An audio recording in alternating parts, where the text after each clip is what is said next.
Bonjour à vous tous, bonjour chers amis, chers compatriotes. Aujourd'hui, je vous reviens puisque nous avons beaucoup d'alertes, beaucoup de nouvelles qui nous viennent de la province du Congo central où littéralement la terre brûle.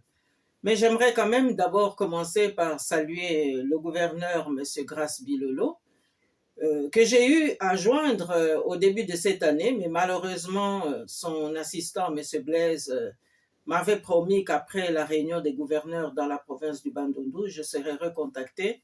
Cela n'a pas été le cas. Et donc aujourd'hui, le dossier étant devenu brûlant, je me dois de venir devant l'opinion pour livrer le message. Alors, il s'agit tout simplement encore de questions de protocole par rapport aux terres ancestrales qui sont liées, premièrement, au premier président de la République, Joseph Kasavubu, mais également à son épouse Hortense Ngoma Masunda. Et donc, aujourd'hui, nous sommes plongés dans un dossier purement domanial sur les terres ancestrales, puisqu'il y a beaucoup d'abus, il y a beaucoup de tricheries, il y a beaucoup de recel, et il est difficile de croire que les autorités ne sont pas au courant. Alors, je vais aujourd'hui tout simplement décliner nos préoccupations par rapport à ce qui se passe dans le Mayombe. Alors, j'aimerais insister d'abord sur les domaines des terres coutumières à Kangou, mais également à Kakongo et puis en Sioni. Que se passe-t-il exactement? Eh bien, aujourd'hui, on assiste à une violation pure et simple des terres ancestrales. Or, il y a une genèse dans tout cela. Ce sont des terres totalement inaliénables, des terres inviolables. Et en voici les raisons. Tout commence d'abord au 19e siècle, hein, parce que c'est là que nous avons les premiers repères. Il s'agit d'abord de deux clans, Kivumu Maye Madikangu, mais aussi Kivumu Tsingapanda. Et de ces deux entités viendra ensuite la concession de Mbata Pepe, Mbata Mabindi, Mouila Nsimba, etc. Et ce sont les chefs coutumiers qui ont agréé le découpage agricole, mais également le village et aussi le lieu de sépulture qui est entièrement sacré. Alors, l'acte notarié sur lequel nous nous basons date du 25 février 1961. Et cet acte notarié a été signé par Victor Masunda, mais également par Hortense Ngoma Masunda, c'est-à-dire notre mère. Alors, cet acte notarié est très clair. La terre ancestrale de Mbata Pepe, la terre ancestrale de Sioni, mais également les terres qui ont appartenu à Hortense Ngoma Masunda et à Victor Masunda dans le Kakongo, en territoire de Lukula, sont des terres qui ne sont pas à vendre. Et donc, je tiens ici à dire que ceux qui ont pu croire qu'on leur vendait des biens d'une manière légitime doivent aujourd'hui s'en prendre à ceux qui leur ont proposé un tel marché, puisque ce sont des terres qui relèvent de la succession Kasavubu-Masunda et aussi qui relèvent du droit tout simplement. Alors, aujourd'hui, moi j'aimerais quand même insister sur le fait que le testament laissé par Ngoma Masunda Hortense et Victor Masunda, oncle et mère pour ce qui me concerne, ne laisse aucune place et aucun doute pour que des étrangers viennent s'ingérer et imposer une nouvelle loi. Ça, nous ne pouvons pas l'accepter. Et j'interpelle ici les autorités provinciales pour qu'enfin on respecte la mémoire de ceux qui ont créé tout de même l'indépendance de ce pays, de ceux qui ont souffert pour offrir un tant soit peu la garantie de la terre ancestrale à leurs descendants. Mais il y a aussi un deuxième sujet sur lequel j'aimerais vous entretenir, chers compatriotes. Il s'agit de la communication qui émane de l'Assemblée provinciale en ce qui concerne le ministère des hydrocarbures, et plus exactement l'entité qui est gérée par le gouvernement provincial.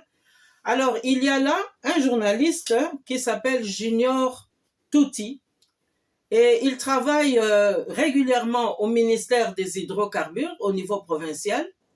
Alors, nous ne pouvons pas comprendre qu'un tel journaliste puisse se livrer à faire des vidéos dans le cadre d'un site qui s'appelle Mboka Congo TV et où il vilipende les ayants droit de la succession Kasavubu que nous sommes, à savoir Justine Kasavubu, Michel Kasavubu et Joséphine Kasavubu.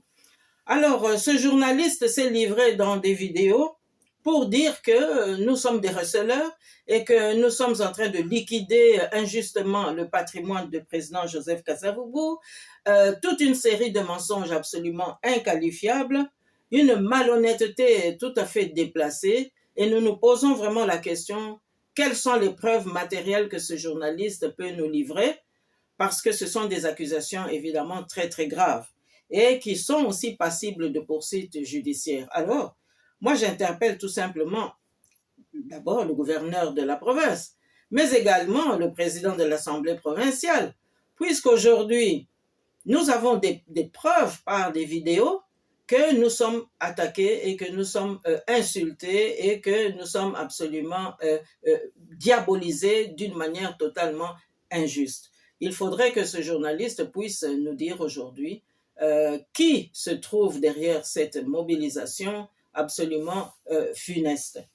Alors voilà, chers compatriotes, l'essentiel des éléments que j'avais à vous livrer aujourd'hui, en précisant toutefois que je voudrais vraiment que le gouverneur s'implique parce que le site mortuaire de Mbata Pépé a été violé récemment. Le site mortuaire de Mbata Pépé a été totalement confisqué ces dernières semaines et il nous revient que le lieu de repos de Maman Hortense Kasavubu a été totalement déplacé, a été totalement divisé par rapport au reste du clan, et ça, nous ne pouvons pas l'accepter. Alors, il est très clair, encore une fois, j'insiste, que les terres ancestrales de notre fief matriarcal ne sont pas des terres à vendre. À Kakongo, nos terres ne sont pas à vendre. Nous avons appris qu'il y a ici ou là l'une ou l'autre autorité qui aurait peut-être cédé au champ des profiteurs. Mais je pense que là, nous avons des vrais documents et j'aimerais bien qu'on puisse confronter les documents authentiques que nous détenons avec les faux documents dont on s'est servi pour faire croire que ces terres étaient à vendre. Alors, je m'en remets aux autorités provinciales qui ont la responsabilité de nous protéger, qui ont la responsabilité aussi de nous aider, de nous accompagner dans notre mission qui est noble, celle de restaurer l'unité dans la province du Congo central et surtout dans le Mayombe, mais surtout de restaurer aussi la mémoire du président Joseph Kasavubu, dont je vous rappelle que dans 3 rêves qui ont été vraiment vécus par 3 personnes différentes en des lieux différents, eh bien, le président Joseph Kasavubu avait clamé qu'on puisse restituer et respecter son testament, qu'on remette son testament à l'endroit. Eh bien, c'est toute la tâche auquel je m'assigne et je compte sur vous pour m'y aider.